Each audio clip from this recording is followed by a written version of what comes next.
सवाल यह है कि लद्दाख ही क्यों? अगर ऐसा ना होता तो लद्दाख ही क्यों? और लद्दाख में जो हुआ उसको केंद्र शासित क्षेत्र बनाया गया वो आज से लगभग 6 साल पहले। तब से कुछ कोई हिंसा नहीं हुई, बातचीत के लिए लगातार आते रहे, बातचीत होती रही। अब बहाना बनाया गया कि सरकार जो है, सरकार ने इसके लिए एक कमेटी का भी गठन कर दिया था। उस कमेटी को लेकर यह शिकायत फैलाने की कोशिश हुई कि वो जानबूझकर देरी कर रही है।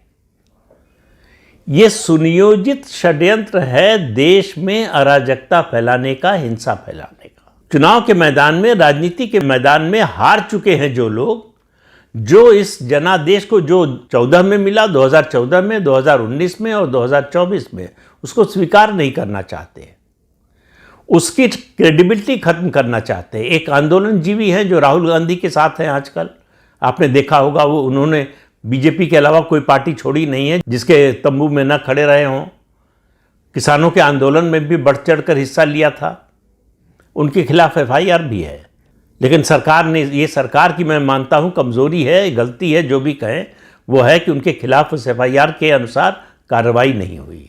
उन्होंने शेखी भगाड़ने के चक्कर में बता दिया कि राहुल गांधी ये जो वोट चोरी का अभियान चला रहे हैं, इसके पीछे इस मुद्दे की तह तक जाने का इरादा नहीं है, इसलिए वो एफिडेविट कभी नहीं देंगे, अदालत में कभी नहीं जाएंगे। वो केवल एक परसेप्शन बनाना चाहते हैं कि जिससे प्रधानमंत्री नरेंद्र मोदी की छवि खराब हो, उनकी साख कमज़ोर हो।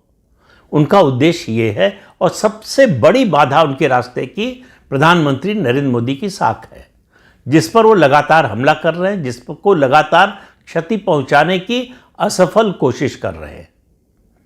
तो अब ये हिंसा का सहारा लिया गया है। आपको याद होगा जब बांग्लादेश में हुआ था, उससे पहले श्रीलंका में हुआ था और अब नेपाल में हुआ, कांग्रेस के बहुत से लोगों, विपक्ष के बहुत से नेताओं की दिली इच्छा जबान पर उनकी आई कि भारत में भी कुछ ने कहा ऐसा होना चाहिए, कुछ ने कहा ऐसा हो सकता है। दरअसल उनकी इच्छा है कि ऐसा हो, लेकिन जेन जी जिसको कहा जा रहा है, युवाओं की बात जो हो रही है, वो कांग्रेस पार्टी, राहुल गांधी और विपक्ष की बात सुनने को तैयार नहीं है। लद्दाख में जो हुआ उसको जेन जी की क्रांति केवल सोनम वांगचुक बोल सकते हैं, क्योंकि ये उनके एजेंडे को सूट करता है। ये दरअसल ये बात उन्होंने इसलिए भी कही कि अपनी नाकामी छिपाना चाहते हैं। आखिर जो 4-5 लोग मारे गए वो लद्दाख के ही लोग थे, जो घायल हुए वो भी लद्दाख के लोग थे।